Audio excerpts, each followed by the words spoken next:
Oh, hello everybody. Travels with Dottie here. And as I've started promising with a recent video, I am going to, at the beginning, tell you what the video is going to be about, what's going to be in it. And if there's unplanned stuff in it, I'll probably go in and editing and do a little voiceover right about here. And so all that I have planned today is, hang on a second. I need to connect to I have a camera facing in here, and I also have one facing out that's on the hood of the car. And that's what I'm trying to do now. I'm trying to connect to that so I can fire that up and control it with my phone here, which is also on the dash.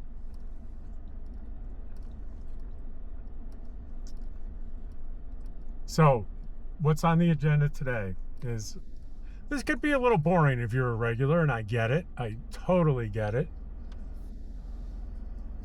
And I'm going to start recording the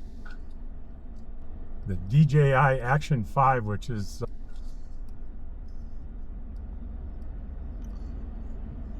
on the hood of the car.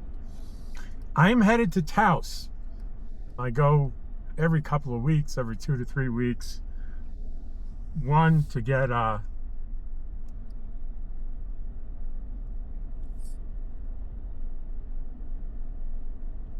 pick up my medications once a month at Walmart, and to get propane, because if I get propane right here in town for a 20-pound bottle, it's $30.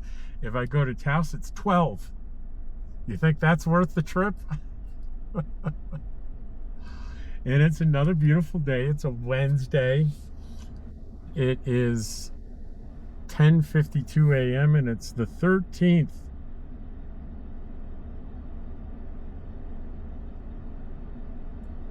of August, 2025.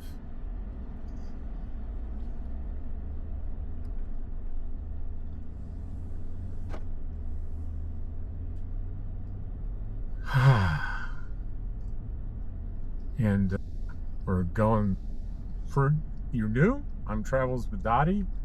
I'm not totally sure how much of Dottie you can see next to me here, especially if the picture's in the corner and you're watching on a phone or a PC and not a huge TV. Dottie and I travel together. We're full-time RVers with a home base that we own down in Artesia, New Mexico, but up in the summers we're in Eagle Nest, New Mexico. And one of the things I do here in Eagle Nest is, we're passing the visitor center and museum on the right, and I am the person that mans that visitor center every Saturday during the summer.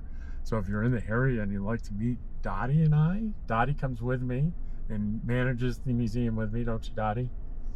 And you'd like to meet us, the safest times to come is between 12 and 3, noon and 3 p.m. I'll definitely be there.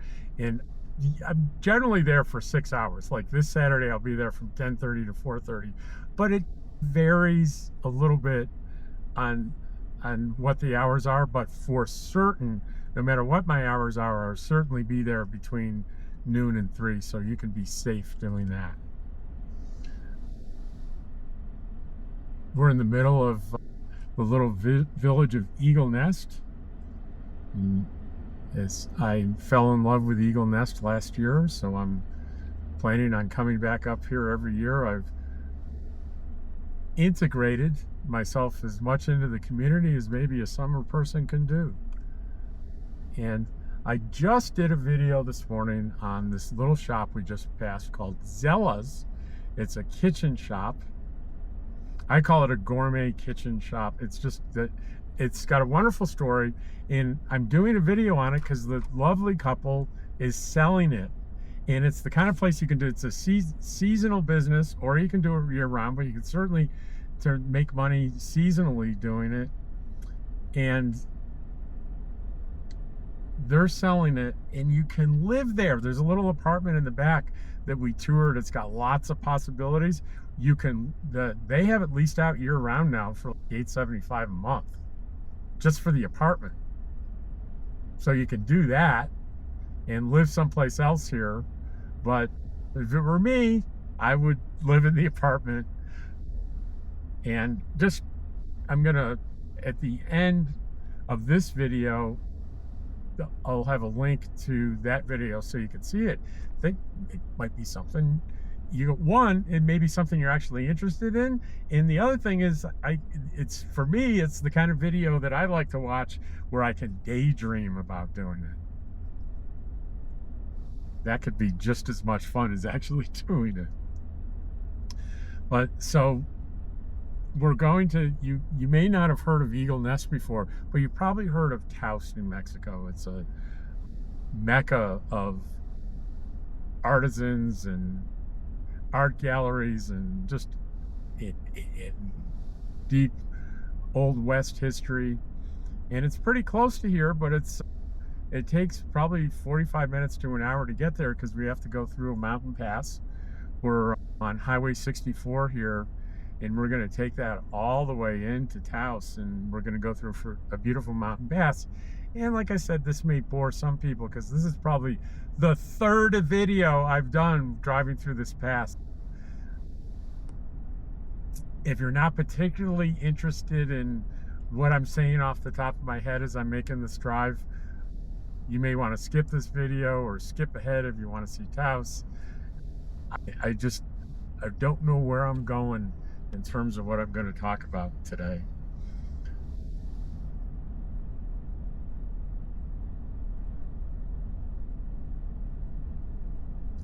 YouTube. Let me talk about my YouTube channel. I think,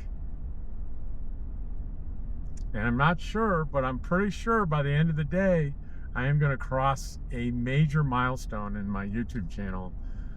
Last I checked, before I left, Dottie and I left today, I had 13 more subscribers to go before I hit 10,000 subscribers. And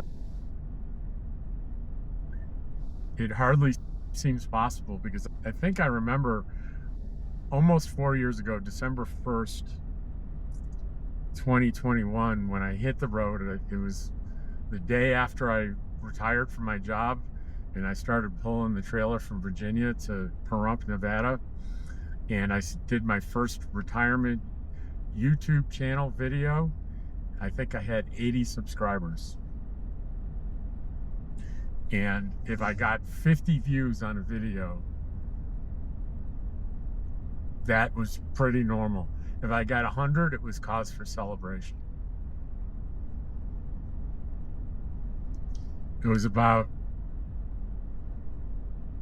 a year and a half later, probably, I hit my 1,000 subscribers and the 4,000 hours of watch time. And the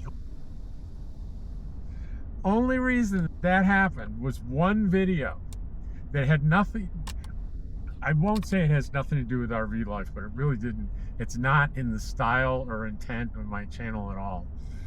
I was driving from Pahrump to City of Rock State Park in New Mexico. And it was to Deborah Dickinson, if you know her, great channel, author Deborah Dickinson, or just Deborah Dickinson. She had a meetup every year there, and I was on my way to that meetup, and I was on Interstate 10, headed east. And I was still in Arizona, but I was within probably 50 miles, I'd say, of the New Mexico border, and traffic came to a standstill, signaling there was an accident up ahead. And I saw a medical helicopter approach the scene, do one orbit, and leave. They did not land. And as a paramedic firefighter in my history, I knew what that meant. It meant they called for the helicopter because someone was seriously injured, and it's likely that they died, and they called off the helicopter. Rarely do you call for a helicopter and when it gets overhead say, oh, never mind, they don't need a helicopter. That's very rare, but it's far more. And that's exactly what happened. And as I drove through the scene, I had like I have right now, my iPhone on the dashboard, and I just hit the record button to record the scene. And as it turns out, the scene was a Class A RV that had a head-on collision, and I'll explain how that happened in a minute here, with a 18-wheeler loaded with concrete. And all that was left of the RV was the wheels in the frame on the bottom. Everything above the frame was obliterated and spread over a big area by the side of the road. And there were 2 people killed in that couple. And there was never a news story or news article on it. The only thing I was able to find was a couple of things. One is a post on it's the Wilcox Volunteer Fire Department, Wilcox, Arizona, and they had a report on their Facebook page on the accident. And the consensus is what happened was the 18-wheeler was headed on my side of the road going the same direction, headed east, and the Class A was on the other side of the median heading westbound. And the best they could figure out is they had a front driver's side blowout, and they lost control and came across the median and straight into the oncoming traffic. Sadly, that's what happened. And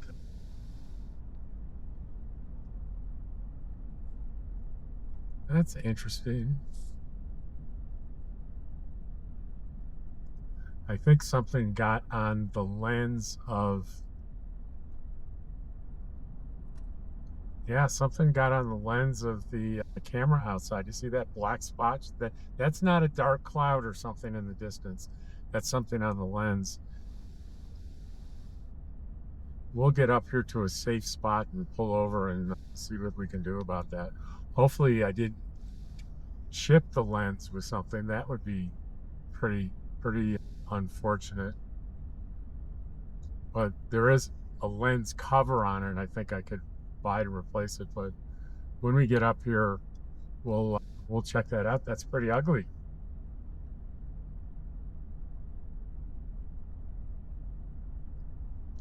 Yeah, maybe I'm hoping it's a bird dropping or something and not a chip in the lens. That would be sad. But up here, we have to stop anyway because there's road construction on the pass going into Taos. But anyway, back to the video, there was someone dash cam had recorded the accident, and so I had that too, and that was in the description. It linked, and I think it's up to like almost 2 million views, and it's about a 2-minute video, and that got me over the top. And I certainly don't, most of the subscribers I got from there probably went away, because if they're looking for accident videos, that's not my channel. And I used it. My intent wasn't to get a bunch of views. My intent was to warn people about tire blowouts on RVs and how to handle them. And I linked to a video that I asked permission to do on, someone gave really good instruction on how to respond to that kind of emergency. So you can see up here, the traffic is stopped. I'll stop with them. With my luck, it'll turn green just as I get there. I won't be able to get out and check the lens here, but I'll be pretty bummed if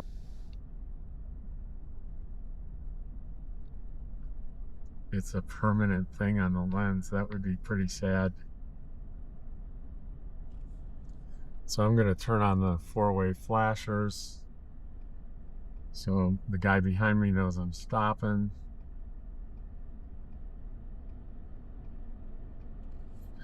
and I'll be right back.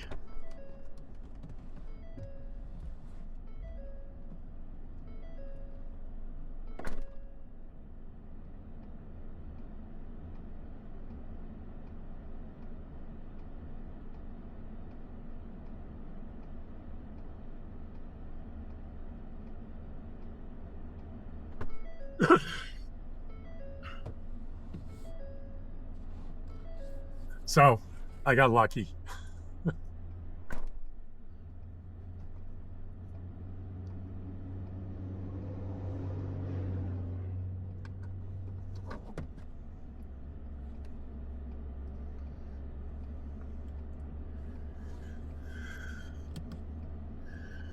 All right.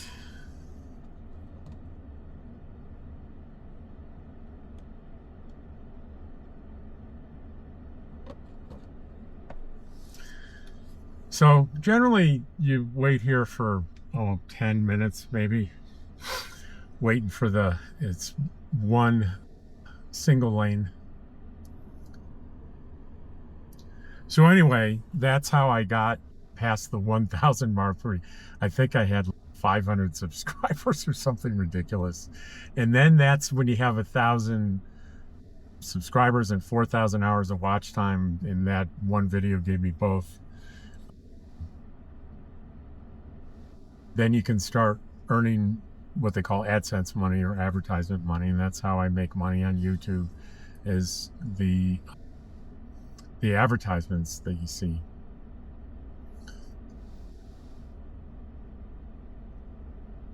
Boy, do I get off, I go off on tangents quite a bit.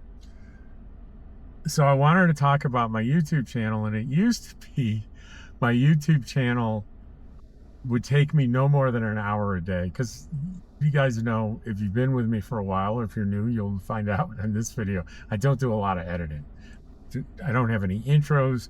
I don't have any music. I don't have any, like, if I make a mistake on camera, you're going to see the mistake on camera unless it's something really embarrassing. Then I'll take it out. And lately though, because of the camera that you're seeing me on is called a Insta 360 X5, and it's a 360 degree camera, and I'm not using that way now. I'm just using one of the lenses to do the interior of the car, and this will be straightforward. But when you do 360, you need to do, because people aren't going to watch your videos with a VR device on. You have to edit it, and the editing is pretty intense. And again, those of you who've been watching me saw me have, my first attempt was horrible, and then the second attempt terrible, and it got better and better as I went along, as I got more educated on how to do the editing. And I'm looking in the distance now. You probably can't see it. You can probably, well, you might be able to see it if you look to the right of the truck in front of me. You can see a line of cars coming this way. That's the cars that it looks like they're stopping. I don't know, it looks like they're stopping. So maybe we'll be going soon. We'll be going pretty soon here. So Taos is, I hesitate to say, the closest big city. It's not very big, but there's one, the smallest Walmart, barring those neighborhood Walmarts. There are a couple in Yuma, but a regular Walmart, it's the smallest one I've ever been in. They have no meat or grocery meat. They don't have any meat or produce at all. But there's a Smith's and an Albertsons there, and there's a big discount. There's lots of other options in Taos.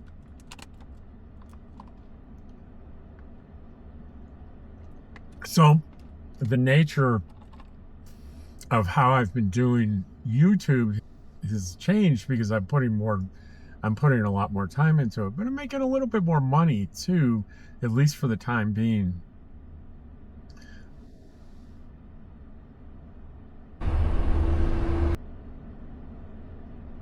I think I'm gonna turn off the front, because why do you want to just, Why do you want to just look at the back of this car? You can see me and Dottie. It's probably a little bit more interesting than nothing happening in front of the car. I'll turn it back on when we get through. The construction itself is really pretty boring. So,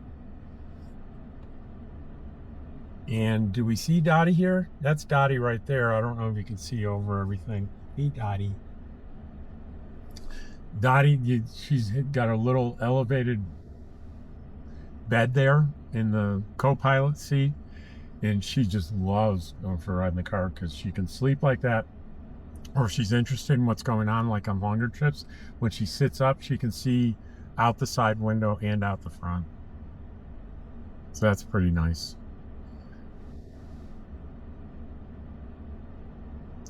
So YouTube is taking a little bit more time, and it's actually slowly becoming, the advertisement income that I'm getting is becoming more and more significant. And the thing that I've learned from other YouTubers is this can change and go either way at any time for no apparent reason. Like your views and income can suddenly go up, or it can just as easily suddenly go down. So a trap that many fall into is, if you get to a point where you're counting on your YouTube income as part of your living income, here's the thing that happens, and I've seen it happen to bigger YouTubers. Even at 10,000, I'm still a small YouTuber, but bigger ones, they will have a drop off in revenue, and they'll go, oh my gosh, we got to do something. That's when you start seeing more clickbait. And what's clickbait? That is titles and thumbnails that are, you want to create to get people to click on it, intense curiosity about something. And often to do that, you because most videos don't really meet that criteria, you end up exaggerating. Why we're quitting. So that's a big one. It's like a channel you've been watching for, oh my God, they're quitting YouTube. And you find out they're going to quit playing pickleball. That's clickbait. And I understand why people do it, because they get nervous that their income is falling off. And you're going to see we're moving, but I'm not going to do the front view until we get off through the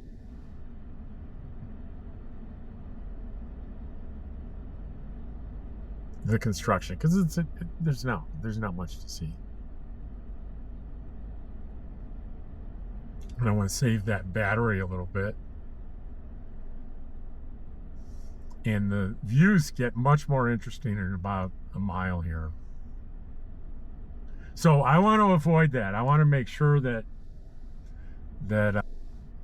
it's just, I see the YouTube income as just a luxury. Maybe I'll come to some discipline where I'll put an X percent of it, or X amount over a certain dollar amount, into a savings account or something. So I'm not adjusting my spending to reflect that income, because I don't want to get caught in there, because I have really strong feelings about certain things. And one of them is, I really want to avoid anyone going, boy, that was clickbait. I'll give you a good example. I did a video where in the thumbnail I had put something in Quartzsite News. And I went back and I thought about that, and I said the Quartzsite News was, I've been waiting to get a reservation in an RV park there, because I decided this season I'm going to do videos and life in Quartzsite for the season, in town and in an RV park, which I've always done it from a boondocking perspective. And I was at number one on the wait list for months, and I was worried I wasn't going to get that reservation, and I finally got it. I was excited about it. It was big quartzite news for me. So that I added that to the thumbnail underneath quartzite news. I put in parentheses in big letters, news for me.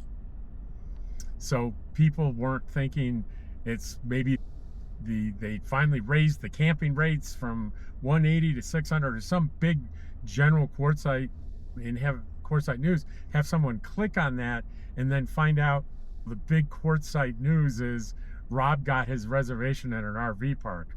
So that's the links that I will go to make sure that, and still there may be people that didn't notice that and go, oh, that was a deceiving thumbnail. I almost took it off completely, but it is quartzite news for me. But that's as far as I will go. The other thing I refuse to do, and I know big YouTubers do it, but big YouTubers count on their income, so they do stuff like this. They'll say over and over again, subscribe, and it really helps the channel, that kind of thing. I just said that, but I'm not directing that at me. I'm quoting something. I don't do that. Why don't I do that? And I have to credit another YouTuber that I've been watching for years with this, Wonder Hussy. And don't be fooled by the name of her channel, Wonder Hussy. It's tongue-in-cheek, and she's a remarkable woman that has really great content.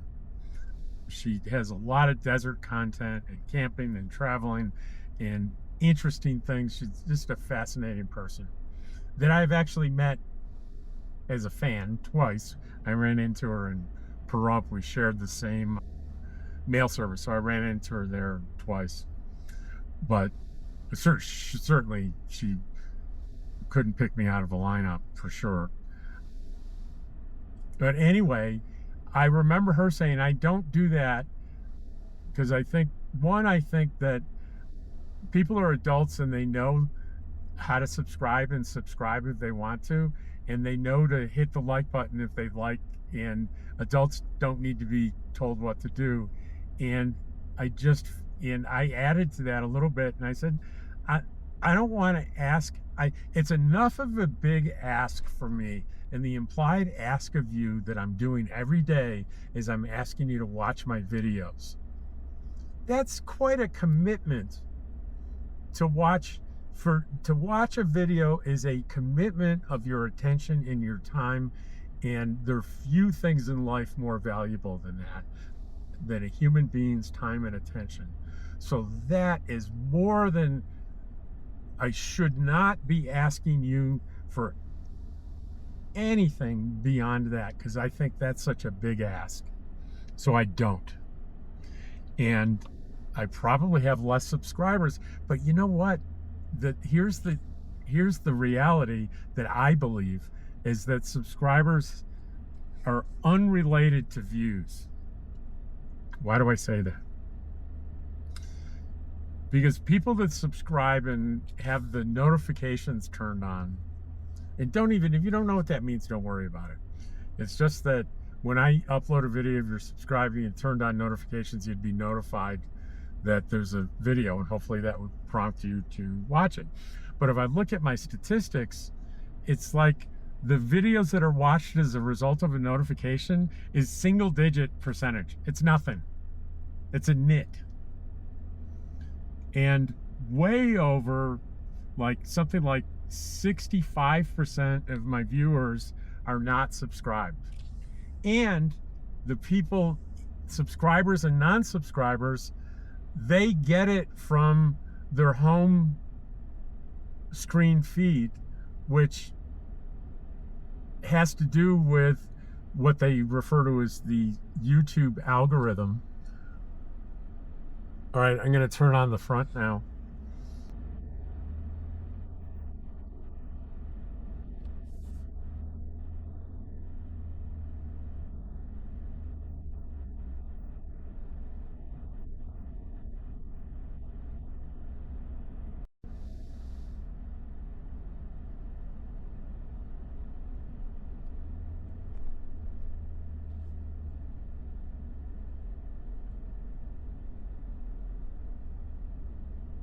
So that's my philosophy currently on YouTube, and the big change I've made is that I want to inform people more in the front of the video what to expect, so they can make a decision about whether they want to spend their time on that video.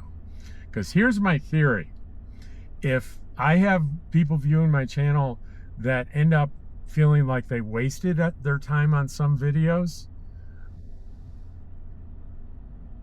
they're not going to be frequent viewers, because who wants to waste their time? So if I can get people to understand what they're going to see and make a informed decision about whether they're going to want a video.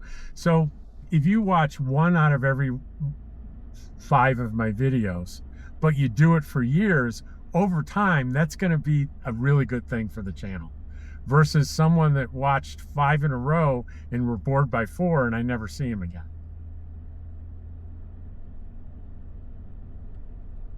So that's my theory.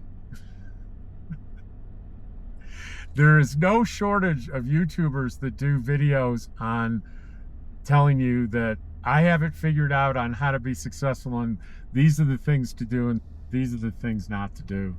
It's a whole cottage industry of people doing YouTube channels on explaining to you how to do YouTube.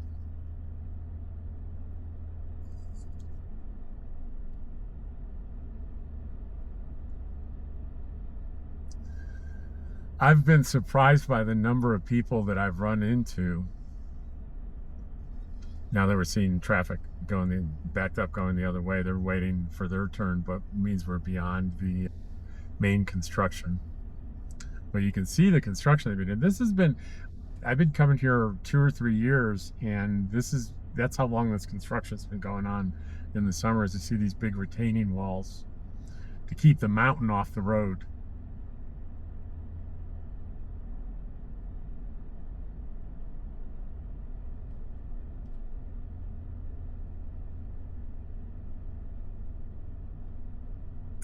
And one of the things I'm going to do today, and I probably, hopefully I front end loaded this, is that my friend Jack Schweitzer, who you might have seen on videos with me, my friend here in Eagle Nest, I call him the local historian. The guy knows everything. He sent me a message and he said, if you're going to Taos, you need to go to this sushi place. And I laughed, because one of the reasons I'm going on Wednesday is because at Smith's grocery store, their sushi is on special every Wednesday. So that's why I was going on Wednesday. That's how much I love sushi. So we're going to go to this after we get the propane. We'll head up over to the sushi place and probably get a couple of orders, one to eat in the car on the way back and the other to eat probably tonight or tomorrow morning.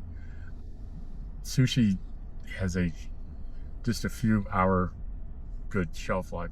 I think it's fine if I buy it at 1 o'clock in the afternoon to eat it for lunch the next day, if it's refrigerated.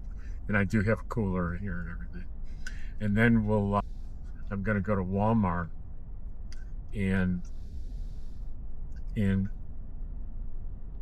I've done enough grocery store videos, so we're not going to do going through the grocery store.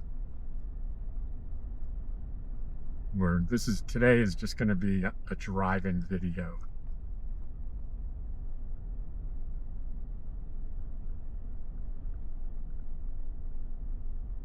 There's a guy getting in good shape. Look at I don't know if you could tell, but he's pedaling that bike up a mountain.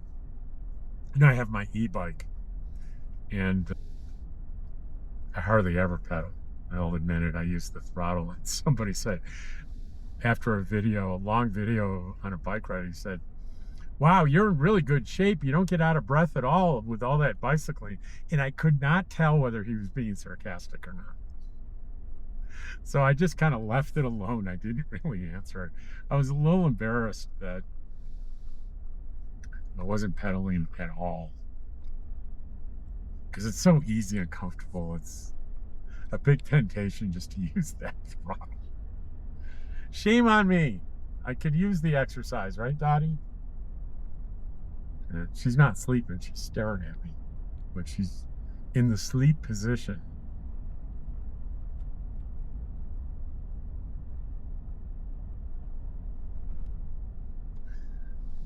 I get a lot of people asking me questions about,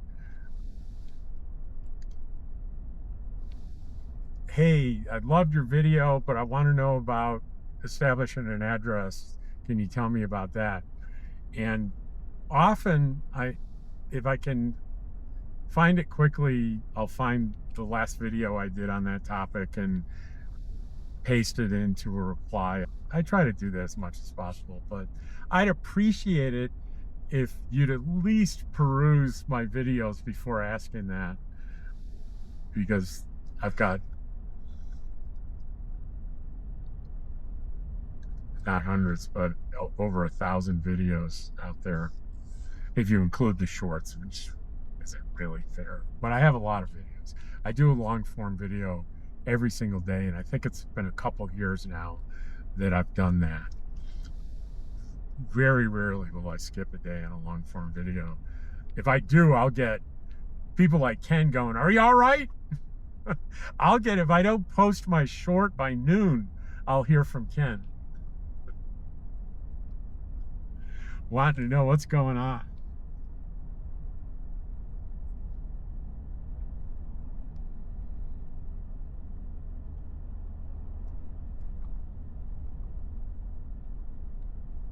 So the videos that are doing really well, that seem to be resonating with most of you, are the things that address the combination of full-time RV life and aging.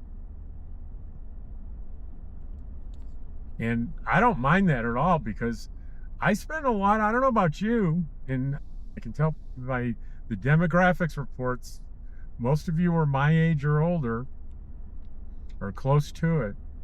We think a lot about aging when because stuff happens, right? And we realize that we're closer, I hesitate to say this, but it's true.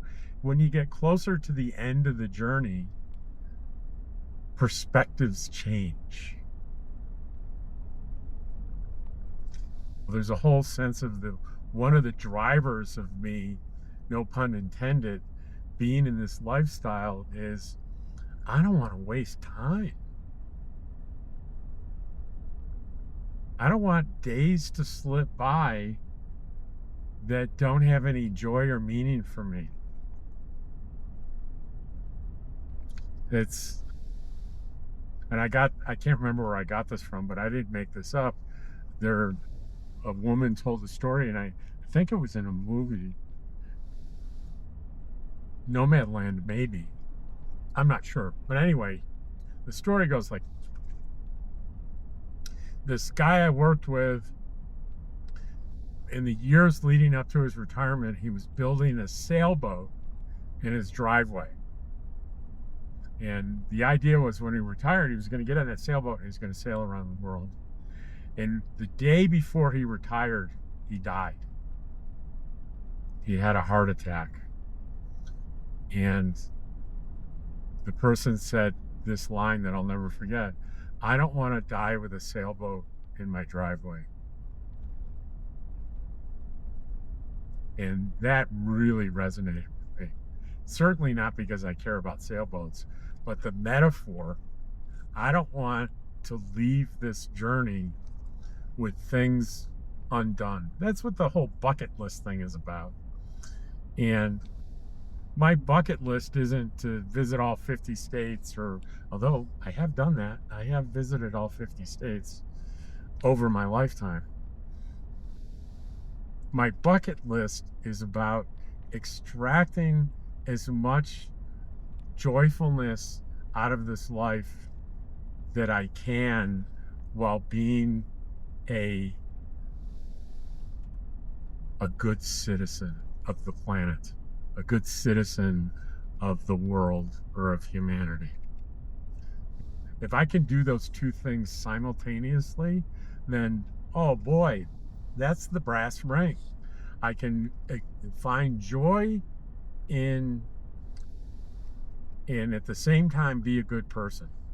Now, I'm not saying I'm a perfect person and I'm good all the time. I make mistakes and I even say stupid things on the videos.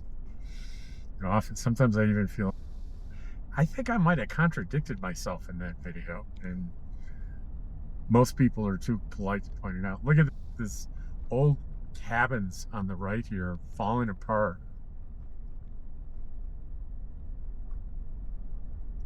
And there's an old stone right out in front of both of them.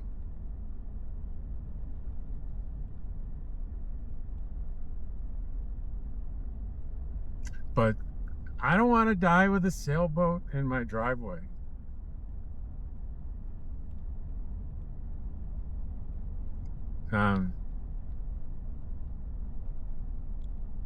So what's my RV life like right now? And here's the thing, that one of the central parts of this was illustrated very well today. I was talking to a couple of people in town, and they said, when are you leaving for the season? I said, September 15th. And I said, Jack, my friend Jack's trying to get me to stay later because people really rave about what the fall is like here. And the person I was talking to knew my lifestyle. I said, you can always change your mind at the last minute. I go, exactly. Right? I'm not obligated. I haven't made, the only commitment I have made is to, because I'm paying for it, is that RV park on December 1st through February 28th in Quartzsite, and I could cancel that at the last minute. Now, that would be not a nice thing to do to the people that own that RV park. They probably could fill it right away, but still, I'd like to honor my word. So that's the only word that I've given. On September 15th, I'm going to go to my home base down in southeastern New Mexico, and I'm going to hang out there. Then I'm going to go to Quartzsite, then I'm going to go back to my home base, and then I'm going to come back up here. But those plans can change at any time for any reason that I want without harming anyone or inconveniencing anyone.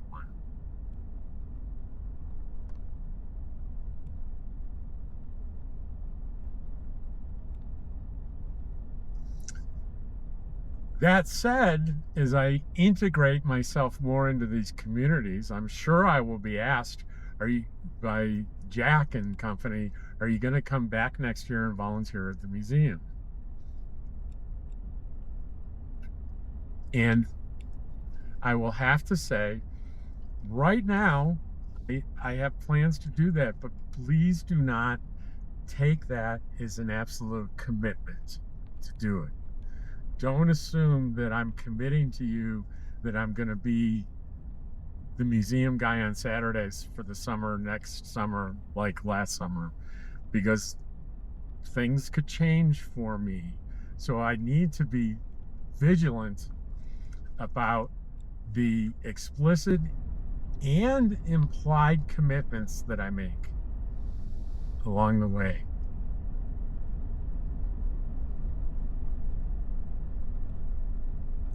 But right now, those three places are my full-time RV life. Eagle Nest, Artesia, Quartzsite. And will I do that for the next 10 years? I would say probably absolutely not. Something will change.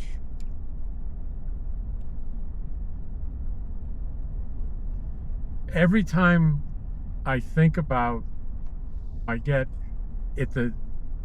when I'm in a place like I'm in Eagle Nest right now for 3 or 4 months, when I get 75% of the way through it, I start thinking about my next destination, and I start getting those feelings of longing and homesickness for it and excitement about going there.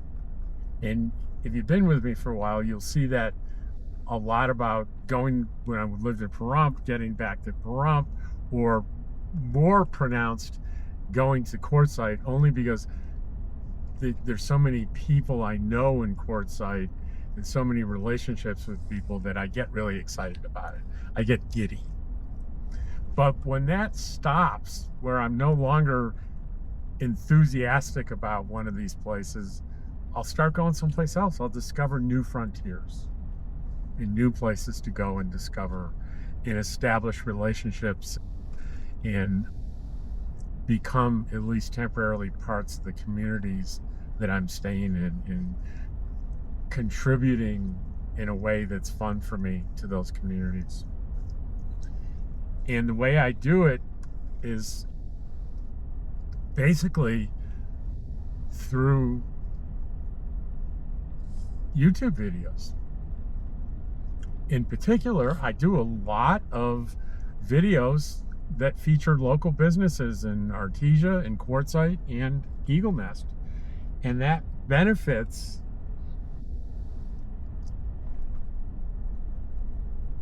those businesses. And sometimes they get really excited about it and they want to give me free stuff, and always say no.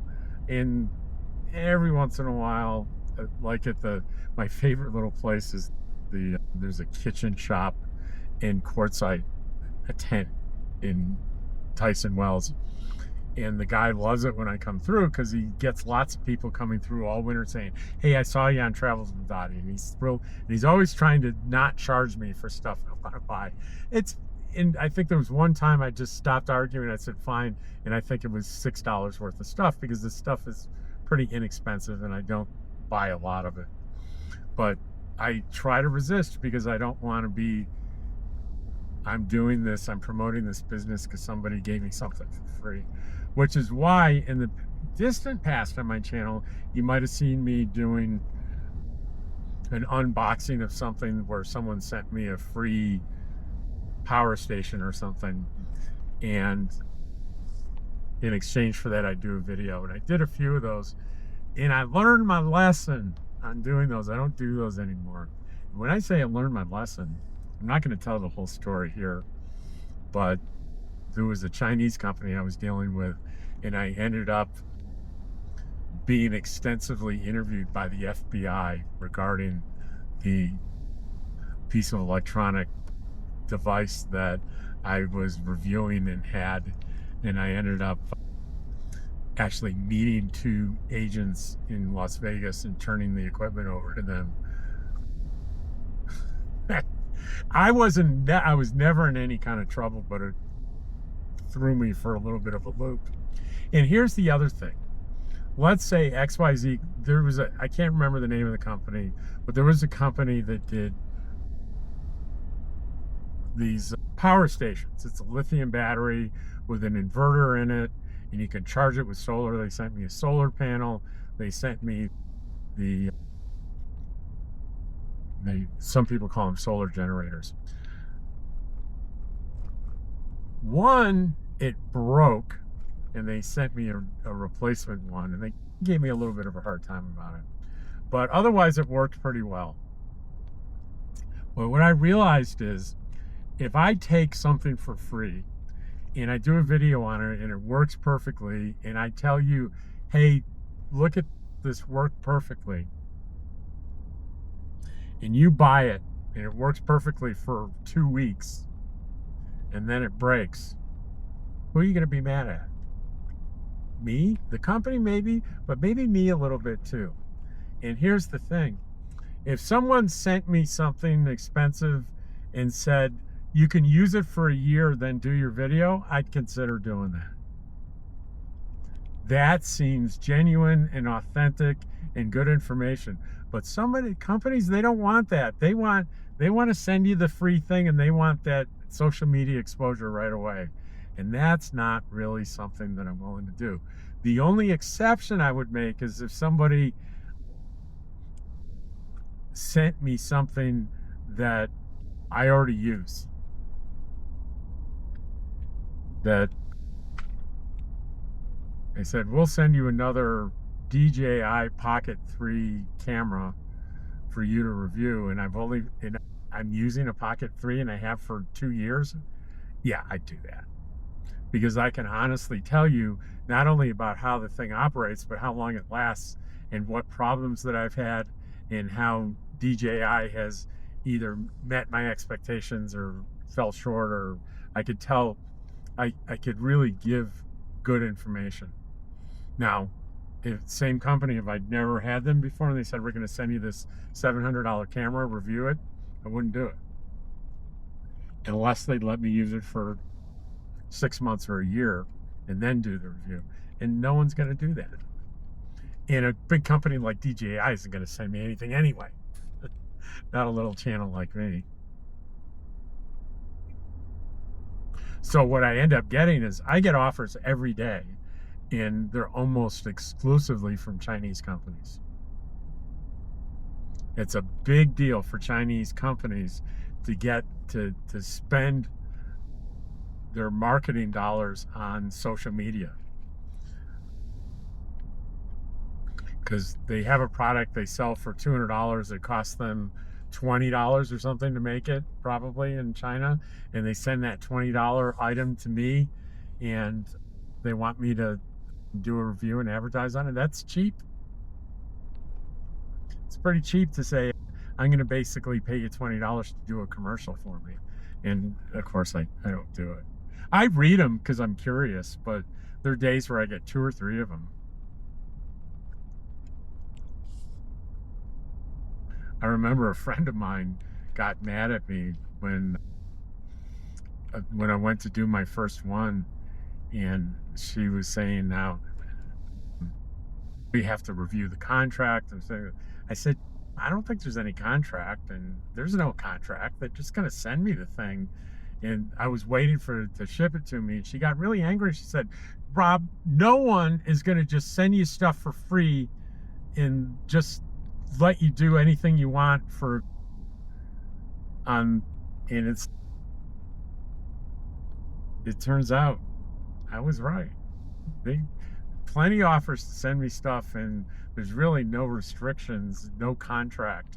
Now, there are people that do have contracts and they want approval over the video before you publish it and stuff like that. That does exist, but I haven't gotten involved in anything like that. Everyone that I did back in the beginning, when I did a few of these, was, we trust you, do your video, we're going to send you the thing for free, you do your video, thank you very much.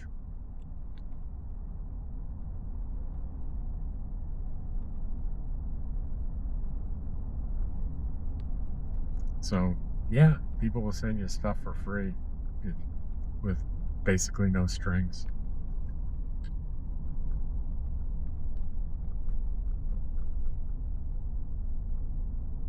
So if you haven't seen the other 3 videos that I've done on this drive, you're probably enjoying it.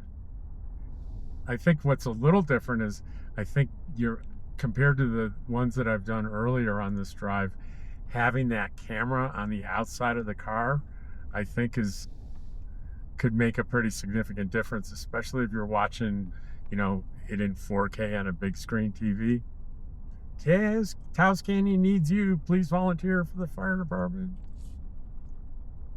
Taos Canyon.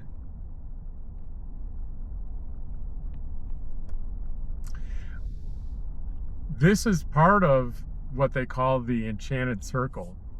And the enchanted circle represents a circular drive that, if you started at the Eagle Nest, you could take this route, and we could go through Taos and up through a little town called Cuesta, and then we would make a turn on another highway and head to a little mountain community called Red River.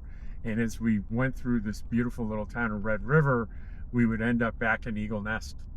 So that's the enchanted circle, and it's all beautiful scenery like this, and in some parts even more spectacular.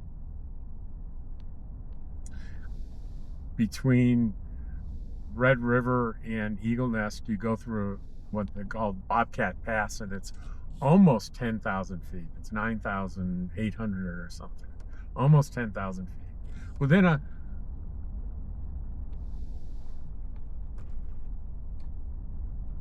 a couple hundred feet of 10,000 feet.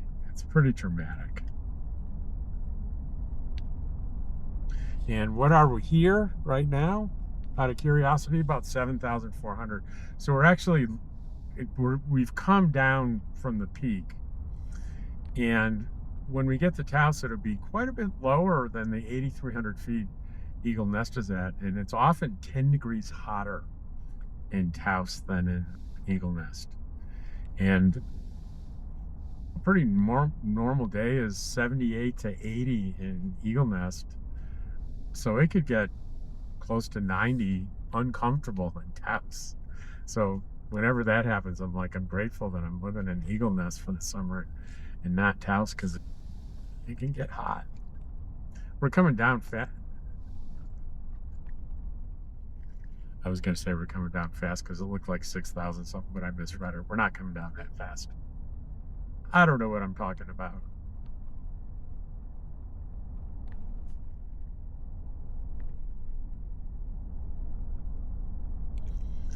I had to make sure in my head the empty propane tanks are in the back, right, Rob? Because the other day I took a 20-mile trip to Cimarron for the purpose of doing my laundry and forgot my laundry.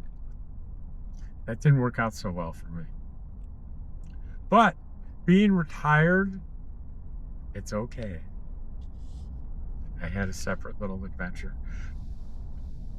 What I'm going to do on Monday, though, this coming Monday, I'm going to do my laundry. We're going to do it in Cimarron, and we're going to go to there's a great mill that's been converted into a historical museum there. So we're going to go there, and we're going to do laundry, and I'm going to do a comprehensive tour of that museum. It's called the Aztec Mill in Cimarron, New Mexico. And I've done a video on it before, and I'm going to do another one.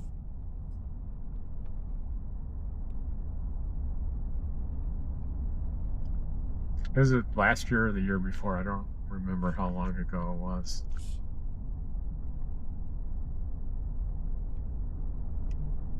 And we have a sign here that says on the right, "Welcome to Taos, New Mexico." So we made it. And I can't see exactly how long we've been recording. Close to an hour.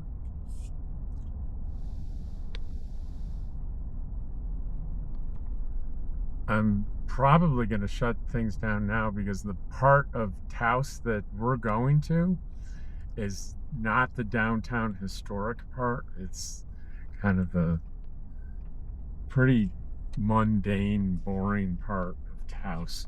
So I'm going to shut down the recording, and I will redo it. I'm going to end the video with the restaurant that Jack suggested, and that's where I'm going to end today's video. So we'll see you soon. Here we are, about, let's say, a half a mile away, and then it jumped to 0.6 miles away. That's pretty strange. Now it's saying 0.5 again. I didn't realize the sushi place was so, well, I say so far out, but it's a ways outside of the middle of town, that's for sure. 0.4, so it's got to be up here on the right pretty quickly. 0.3, maybe up by this sign up here. 0.2, it's got to be, I see a turn lane, and here it is. Ooh, super sofa sale. Let's see, Overland sheepskin sofa sale. Where is this place? Red Arrow Emporium.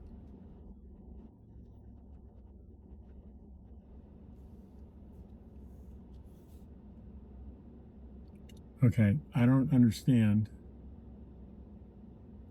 There's a sushi place in here somewhere, but I don't see it.